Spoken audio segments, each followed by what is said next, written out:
आज Bharat digital transactions के मामले में दुनिया भर में पहले नंबर पर आता है। हमारे भारत में हर महीने लगभग 10 लाख करोड़ रुपए से भी ज्यादा का ट्रांजैक्शन होता है। आज जिसको देखो उसके हाथ में एक पूरा का पूरा डिजिटल बैंक है, जिसकी वजह से भारत आज डिजिटल बन गया है। और इसके पीछे जो टेक्नोलॉजी है वो एक मॉडर्न और एडवांस टेक्नोलॉजी है, जिसको आज दुनिया भर के 30 से ज्यादा देश अपनाने की बात कर रहे हैं। दोस्तों, वो टेक्नोलॉजी है यूपीआई यानी कि यूनिफाइड पेमेंट्स इंटरफेस, जो की एक उत्तम तकनीकी ट्रांजैक्शन की टेक्नोलॉजी है, जिसकी चर्चा दुनिया भर में हो रही है। और टेक्नोलॉजी का हब कहे जाने वाले अमेरिका के पास भी ये टेक्नोलॉजी नहीं है, जिसकी वजह से अमेरिका आज भारत से जल रहा है और इसे अपने देश में लागू नहीं होने दे रहा है। दोस्तों, इस यूपीआई के सिस्टम से इम्प्रेस होकर गूगल ने अमेरिकी सरकार को ये नसीहत दे डाली कि हमारे पास भी यूपीआई जैसी टेक्नोलॉजी होनी चाहिए। लेकिन दोस्तों, अमेरिका इस यूपीआई की टेक्नोलॉजी को कभी एक्सेप्ट नहीं करेगा, क्योंकि इसके पीछे एक बड़ा कारण है। लेकिन उसको जानने से पहले चलिए ये देख लेते हैं कि यूपीआई आखिर क्या चीज है। दोस्तों, इन सभी टेक्नोलॉजी से पहले जब पैसा ट्रांसफर करना होता था,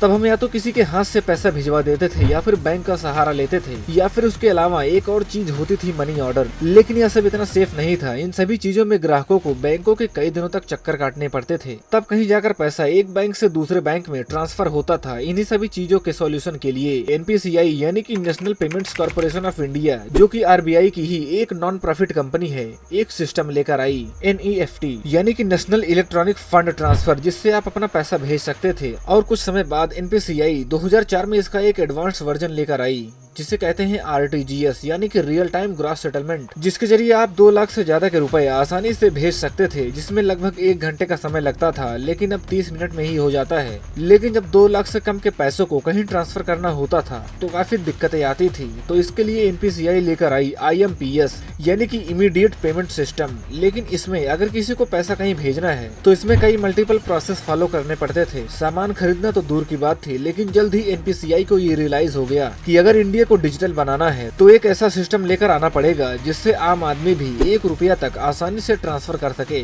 और डायरेक्ट किसी मर्चेंट या फिर दुकानदार से सामान ले पाए। तब साल 2016 में जाकर एनपीसीआई लेकर आई यूपीआई यानी कि यूनिफाइड पेमेंट्स इंटरफेस। ये एक ऐसी टेक्नोलॉजी थी जो कि पूरी दुनिया के किसी भी देश के पास नहीं थी। इसमें आपको किसी को पैसे भेजने के लिए उसकी बैंक डिटेल्स जैसे अकाउंट नंबर और आईएफएससी कोड, इन सभी चीजों की जरूरत नहीं पड़ती। बस आपके पास एक वीपीए यानी कि वर्चुअल पेमेंट एड्रेस होना चाहिए, जिसे यूपीआई आईडी कहते हैं। बस इसको डालते ही आप किसी को भी आसानी से पैसे ट्रांसफर कर सकते हैं या फिर किसी से भी पैसे ले सकते हैं, जिसमें आपको 1 भी रुपया किसी को कमीशन नहीं देना होगा। ये यूपीआई भी आईएमपीएस के ही टेक्नोलॉजी पर काम करता है। यही यूपीआई की टेक्नोलॉजी भारत के लिए गेम चेंजर साबित हो सकती है। और खुशी की बात तो ये है कि एनपीसीआई अब यूपीआई का दूसरा वर्जन लेकर आ रही है, यूपीआई 2.0, जिसमें आप ऑफलाइन भी किसी को पेमेंट आसानी से कर सकते हैं। अब बात आती है कि यूपीआई से अमेरिका की जल क्यों रही है। दोस्तों, अमेरिका हमेशा से अपनी मिलिट्री और बिजनेस पावर के दम पर दूसरे देशों के ऊपर धौंस जमाता आ रहा है। अमेरिका की कई सारी कंपनियां आज दुनिया पर राज कर रही हैं, लेकिन अब भारत जैसे विकासशील देश भी टेक्नोलॉजी के दम पर उसको टक्कर दे रहे हैं। भारत के इस यूपीआई को फ्रांस, यूएई, भूटान और सिंगापुर जैसे देश अपना भी चुके हैं और 30 से ज्यादा देश इसको अपनाने की बात कर रहे हैं। लेकिन अमेरिका इस बारे में बात भी नहीं करना चाहता है, क्योंकि इस यूपीआई से उसकी इकोनॉमी को काफी नुकसान हो सकता है। असल में अमेरिका में फाइनेंशियल मार्केट को वहाँ की सरकार नहीं बल्कि वहाँ के बैंक्स और फाइनेंशियल इंस्टीट्यूशन कंट्रोल करते हैं। तो यही बैंक्स और इंस्टीट्यूशन ही मिलकर इस यूपीआई को अमेरिका में नहीं आने देना चाहते हैं। वहाँ पर लोग सामान खरीदने के लिए क्रेडिट कार्ड और डेबिट कार्ड का यूज करते हैं, जिससे उन क्रेडिट कार्ड और डेबिट कार्ड की कंपनियों जैसे वीजा और मास्टर कार्ड को कुछ कमीशन मिलता है, जिससे ये कंपनियां काफी मोटा मुनाफा जनरेट करती हैं। लेकिन यूपीआई के फ्री होने से वहाँ इन कंपनियों को फायदा नहीं होगा और ये कंपनियां लॉस में चली जाएंगी और यूएस को काफी घाटा सहना पड़ेगा। इसी वजह से यूएस इस यूपीआई को अपने देश में लॉन्च नहीं होने देना चाहता है। और इसमें एक खास वजह और भी है। जब भी आपको कोई इंटरनेशनल ट्रांजैक्शन करनी होती है तो वहाँ यूज होता है स्विफ्ट नेटवर्क, जिसमें पूरी दुनिया के बैंक्स जुड़े हुए हैं। और यह स्विफ्ट नेटवर्क यूएस का है और यूएस इसी का फायदा उठाता है। जो देश उसके हिसाब से काम नहीं करता है तो वे उस पर स्विफ्ट बैन लगा देते हैं, जिससे वो देश अपने फॉरेन रिजर्व को एक्सेस नहीं कर पाता है।